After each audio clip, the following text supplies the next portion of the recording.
Welcome to our channel. Today we how to save with Mint step by step clearly. Open the Mint app on your device or visit the Mint website. If you don't have an account, create one by signing up with your email address. Once logged in, link your bank accounts by selecting the Add Accounts option. Follow the prompts to securely input your bank details. Mint will automatically import your transactions and categorize them.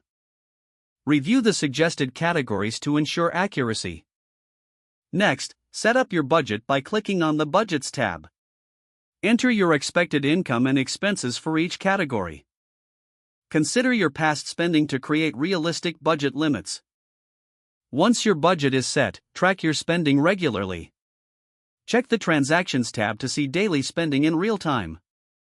If you notice overspending in a category, adjust your budget accordingly. Utilize Mint's goal setting feature by navigating to the Goals tab. Select what you're saving for, such as an emergency fund or vacation. Set a specific amount and timeline for your savings goals. Mint will track your progress towards these goals automatically. Review your financial insights under the Trends tab. This section provides valuable information on your spending habits. Utilize alerts and notifications to stay informed about your budget. Mint can notify you when you're nearing budget limits or there are unusual transactions. Finally, regularly visit the app or website to reassess your financial situation. Adjust your budget and goals as necessary to stay on track with your savings. If the page does not load, refresh the browser or try again in a private or incognito window.